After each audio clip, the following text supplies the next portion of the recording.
അലിയുടെയും രാമനാട്ടുകരന്റെ ഇടയിൽ ഒരു മഹാനിപ്പ് ഒരു 3.5 കൊല്ലമായി വഫാത്തായിട്ട് പൂച്ചാലിൽ അസം മുസ്ലിയാർ. ഞാൻ അദ്ദേഹത്തിന്റെ അടുത്ത് രാവിലെ 7 മണിക്ക് ചെന്നാൽ എന്നെ 3 മണിക്കേ ചിലപ്പോൾ വിടുള്ളൂ. ഒരു പായ നിന്നോട് പറയും എടുത്തിട്ട് പിരിച്ചിരുന്നോളിയാറ്. മൂപ്പര ആ ബെഡിൽ ഒരു ഇരുത്തമാണ്. ആ ബെഡ്ഷീറ്റ് പിരിച്ചിട്ട് 3.5 കൊല്ലായി തിരുമ്പിയിട്ടില്ല. മൂപ്പര് കുളിച്ചിട്ട് കൊല്ലങ്ങളായിട്ടുണ്ടാവും. സുബ്ഹാനല്ലാഹ്. എന്നാ ശരീരത്തിൽ മോശമായ സ്മെല്ലുകളൊന്നുമില്ല. ഞാൻ ചെന്നാ കൈ പിടിച്ച് മുത്താറുണ്ട്.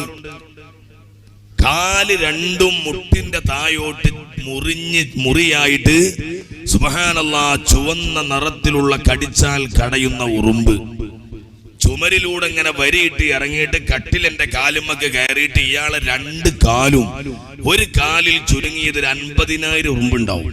50,000 നമ്മൾ വെച്ച് എണ്ണീക്കണാന്ന് ഒരു സുമാറുണ്ടല്ലോ. നമ്മള് ഒരു സമ്മേളനത്തിൽ എത്ര ആളുണ്ടാവും? ഒരു 1,00,000 ആളുണ്ടാവും എന്നൊരു നിഗമനം. അത്ര ഉറുമ്പ് ഇയാളെ കാല് തിന്ന് തള്ളവിരൽ പകുതിയായിട്ടുണ്ട്. 2ാമത്തെ വിരൽ പകുതിയായിട്ടുണ്ട്. ജീവനുള്ള മനുഷ്യനാണ് തിന്നണത്. മരിച്ചു കിടക്കുന്ന ആളല്ല. അയാൾ ഇരിക്കുന്ന ഇരുത്തോ.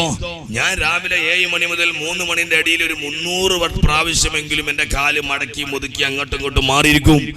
അദ്ദേഹം ആ ബെഡിൽ ചാരാതെ ആ ബെഡിന്റെ കട്ടിലിന്റെ സെന്റർ ഭാഗത്ത് 2 കാലും ഇങ്ങനെ പിടിച്ചിട്ട് ഒരേ ഇരുത്തമാ. രാവിലെ കൊടുന്നു വെച്ച ഒരു ഗ്ലാസ് ചായ, ഒരു ചെറിയ പലഹാരത്തിന്റെ ഒരു സാധനം, അത് 2ഉം മരുമകൾ കൊണ്ടുപോയി ടേബിളിൽ വെച്ചിട്ടുണ്ട്. 7 മണിക്ക് രാവിലെ വെച്ച സാധനം ഇയാള് തിന്നുന്നതും കുടിക്കുന്നതും സുബ്ഹാനല്ലാഹ് 3 മണിക്കാണ്. ആ രൂപത്തിലുള്ള ഒരു മഹാനെ ഞാൻ എന്റെ കണ്ണുകൊണ്ട് കണ്ടിട്ടുണ്ട്.